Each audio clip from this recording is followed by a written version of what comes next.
40 ఏళ్ళు దాటిన తర్వాత జిమ్కి వెళ్ళొచ్చా? ఎక్సర్సైజ్ చేయొచ్చా? కండలు పెంచొచ్చా? అసలు మంచిదేనా?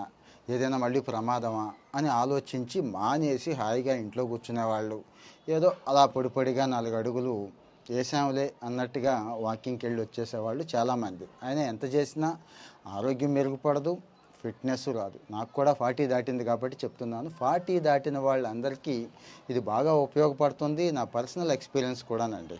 షేర్ చేయండి దయచేసి. అంటే మీరు 40 కాకపోయినా కానీ ఆ 40లో ఉన్న ఫ్రెండ్స్ ఉంటారు, బంధువులు ఉంటారు. ముఖ్యంగా అమ్మ నాన్న కూడా, ఆడ మగ ఇద్దరూనండి, చేయొచ్చు, ఇబ్బంది ఏమీ లేదు. వాళ్ళకు కూడా షేర్ చేయండి చిన్నవాళ్ళు అయితే. విషయానికి వచ్చేస్తాను. కాస్త కుర్రకారుతో పోల్చుకుంటే ఈ టైంకి కాస్త మెచ్యూరిటీ ఉంటుందండి, కాస్త ఓపిక కూడా ఉంటుంది, ఓర్పు కూడా ఉంటుంది. సో కన్సిస్టెన్సీ మెయింటైన్ చేయగలం కాబట్టి తప్పేమీ లేదు. కార్డియో చేయొచ్చు, జిమ్ కూడా చేయొచ్చు, వెయిట్స్ కూడా చేయొచ్చు. అంటే కార్డియో చేయకూడదేమో, వెయిట్సే చేయాలేమో అనుకుంటారు. కార్డియో చేయొచ్చు, వెయిట్స్ చేయొచ్చు, రెండు చేయండి అని చెప్పడం నా సలహా అండి.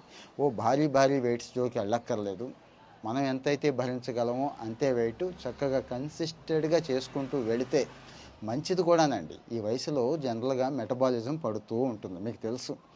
25-20లో ఏది తిన్నా అరిగినట్టుగా ఈ టైంలో అరగదు. చీటికి మాటికి రోగాలు కూడా వచ్చేస్తూ ఉంటాయి. ఎందుకు?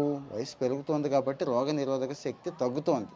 దీన్ని ఓవర్కమ్ చేయాలంటే అందరూ ఏం చేస్తున్నారు? సపోజ్ షారుఖ్ ఖాన్, సల్మాన్ ఖాన్, అమీర్ ఖాన్, చిన్న ఎగ్జాంపుల్ చెప్తున్నాను. తెలుగు హీరోలు కూడా మహేష్ బాబు దగ్గర నుంచి వీళ్ళందరూ 40 దాటిపోయిన వాళ్ళే. ప్రభాస్ అని వీళ్ళందరూ కూడా ఎంత బాగున్నారు అంటే వాళ్ళు ఏదో స్పెషల్ సప్లిమెంట్స్ తీసుకుంటున్నారు, స్పెషల్ ఫుడ్ తీసుకుంటున్నారు. ఈ డౌట్స్ ఉంటాయి మనలో చాలామందికి. స్పెషల్ సప్లిమెంట్స్ ఏం కాదండి, లీన్ ప్రోటీన్ తీసుకుంటారు. ప్రోటీన్ విషయంలో లీన్గా, అంటే ఫిష్ ఇలాంటివి, కాస్త మంచి కార్బోహైడ్రేట్స్ తీసుకుంటారు, కాయగూరలు, ఫ్రూట్స్ ఎక్కువ తీసుకుంటారు. ఇవన్నీ పెద్ద కాస్ట్లీ ఏం కాదు. రెగ్యులర్గా వర్కౌట్ ఉండేలాగా మంచిగా హైడ్రేట్ అయి ఉంటారు, వాటర్ ఎక్కువ తీసుకుంటారు, గుర్తుంచుకోండి. సో ఏం ఆలోచించొద్దు, జిమ్కి వెళ్ళాలి అనుకుంటే, కండలు పెంచాలనుకుంటే పెంచొచ్చు, పెంచండి, భారీగా పెరగకపోయినా కానీ. ఇంకా రెండోది ఏంటంటే, బాగా కండలు పెంచితేనే ఆరోగ్యం అని కొంతమంది అనుకుంటున్నారు. బాగా పెంచక్కర్లేదండి, ఒళ్ళు గట్టిగా ఉంటే చాలు, చక్కటి షేప్ ఉంటే చాలు, బీపీలు, షుగర్లు వగైరా రాకుండా, ఒకవేళ వచ్చినా కంట్రోల్లో ఉంటే చాలు.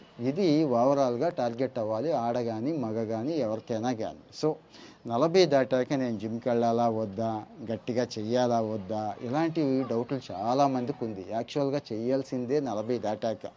20లో 25లో కాస్త కోస్త మెటబాలిజం ఉంటుంది, అది కాపాడేస్తుందండి. 40 తర్వాత ఎవడు కాపాడు మనల్ని, మనమే కాపాడుకోవాలి. ఒళ్ళు వంచాలి, కష్టపడాలి. అయితే ఎంతైతే అంతే పడండి. కాస్త రెస్ట్ ఇవ్వాలి అనిపించినప్పుడు రెస్ట్ ఇచ్చేసేయండి. ఫాలో అవుతూ ఉండండి. మీ ఒపీనియన్ చెప్పండి.